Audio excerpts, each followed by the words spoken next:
크게는 귀, 또 머리, 그다음에 심리적인 요인들, 전신 몸 상태 이런 것들이 이제 크게 네 가지로 원인 질환들을 분류하는 그런 기준이죠. 귀에서 오는 어지럼증 중에 이제 이석증이라고 얘기하는 양성 돌발 체위 현운이라는 건데, 평형기관 중에서도 이 주머니 모양으로 이제 생긴 기관에 이제 그 돌이 들어가 있고, 그 돌이 일종의 관성 역할로 인해서 머리 움직임을 알아차리는데, 거기서 이제 돌이 떨어져 나가가지고 세반고리관이라고 있는데, 이쪽으로 이제 돌이 들어가게 되면 그런 이석증이 생기는 거죠. 그래서 대표적인 게 이제 가만히 있을 땐 괜찮은데, 이렇게 눕거나 누웠다 일어나거나 아니면 돌아 눕거나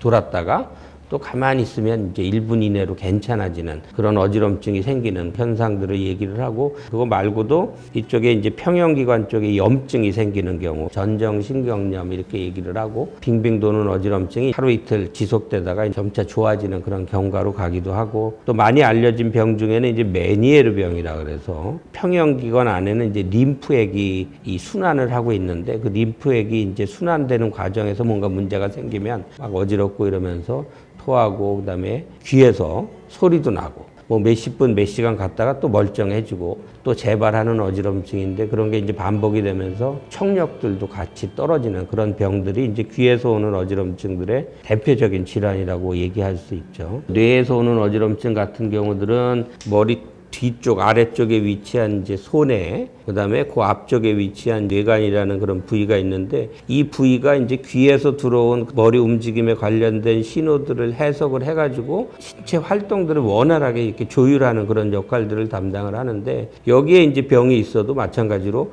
빙빙 도는 어지럼증이 생길 수 있어요. 아주 대표적인 게 뇌졸중. 머리로 가는 혈관이 막혀서 생기는 이 뇌경색 같은 경우에는 특히 뒤쪽으로 가는 혈관들이 막혀서 생길 때 가장 먼저 흔히 생기는 그런 증상들이 어지럼증입니다. 그 다음에 이런 중심 잡는 기관의 문제뿐만이 아니라 전신 상태라는 거는 그렇게 흔한 원인은 사실은 아니지만 일반적으로 잘 알고 있는 뭐 빈혈도 원인이 될 수가 있고요. 아니면 극심한 스트레스, 피로 막 이런 게 있더라도 이 어지럼증이 올 수 있는데, 어질어질하고 뭐가 맑지 않고 말이죠. 또 앉았다 일어날 때 어찌란 느낌들, 뭐 여러 가지 양상들로 올 수가 있습니다. 근데 최근 들어서 이제 원인 질환들 중에 심리적인 요인에 의한 어지럼증들 이런 것들이 있습니다. 대표적인 게 우울, 불안, 뭐 공황장애 이런 것들이 원인이 돼서 그게 이제 어지럼증 증상으로 이제 발현하는 경우들도 있고, 만성 주관적 어지럼증이라 그래서 뭐가 됐든 내가 이제 어지럼증을 한번 겪고 나게 되면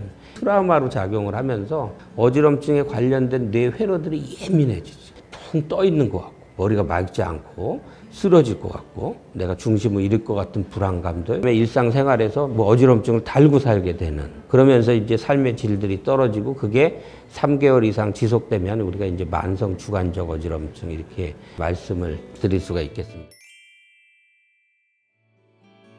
이제 뇌 쪽에서 이제 오는 어지럼증들이 사실은 이제 문제가 많이 되죠. 왜냐하면 귀에서 오는 어지럼증들은 뭐 어지러울 당시에는 본인은 괴로울 수는 있지만 위험한 경우들은 많지 않다는 거죠. 뇌 쪽에서 문제가 되는 경우들은 뇌졸중, 중풍, 뇌종양, 뇌염증 이런 것들이 이제 문제가 되는 경우들이 있기 때문에, 그런 경우들은 이제 뒤쪽에 뇌의 기능이 이상이 있게 되면 이제 어지럼증 더불어서 물체가 이제 둘로 보인다든지, 한쪽이 안 보인다든지, 말이 어둔하다든지, 중심을 심하게 못 잡고 막 비틀거린다든지 이런 것들이 이제 동반되는 경우들이 많고, 혈압, 당뇨 이런 게 있어서 이제 뇌혈관 질환들이 생길 가능성들이 많은 분들인데, 어지럼증들이 생겼다 갑자기 조심해야 되는 어지럼증이라고 볼 수 있죠.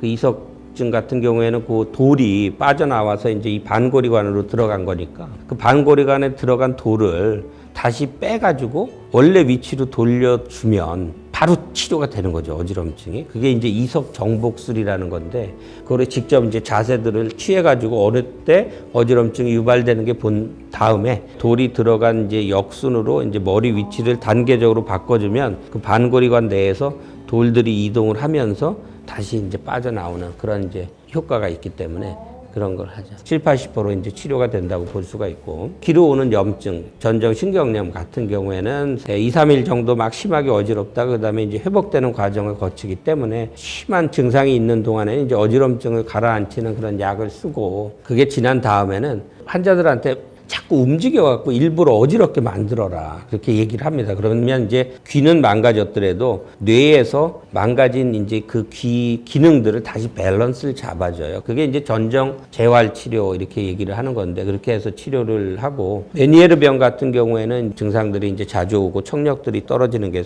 진행하거나 그러면 이제 예방하는 이제 약제를 써서 치료를 하죠. 뇌에서 오는 경우들은 그 원인 질환들에 따라서 다 다른데 뇌졸중 같은 경우들은 이제 예방하는 게 중요하니까 그 항혈전제 쉽게 얘기하면 중풍 예방하는 약을 써서 이제 치료를 하거나 혈관을 넓혀주는 그런 시술을 하기도 하고 종양 때문에 온다 그러면 수술적으로 제거한다거나 다른 방법들을 통해서 치료하는 게 이제 원인이 될 수가 있고 그 다음에 이제 심리적인 요인 때문에 예민해져서 오는 경우들은 그 우울 불안증에 대한 이제 약제를 쓰거나 상담 치료 이런 것들을 해서 이제 치료를 하고 그 일종의 트라우마 이런 것 때문에 예민해져서 오는 경우들은 이제 그렇게 어지럼증이 생길 수 있다라는 걸 이제 설명하는 것만으로도 반 이상에서 사실은 환자들이 안심을 하면서 좋아지고 만약에 이제 그게 도저히 해결이 안 되면서 일상생활에 지장이 있을 경우에는 이 우울증이 없더라도 세로토닌계 항우울제 계통의 약을 쓰면은 대개 70~80% 정도에서 이제 증상들이 호전이 되죠. 그거 말고 이제 전신 질환들이 있거나 이런 경우들은 이제 해당되는 질환들을 치료하거나 아니면 뭐 약물 부작용 이런 걸로 이제 문제가 되는 경우들은 이제 해당되는 약제들을 조절해서 이제 저희가 치료를 하죠.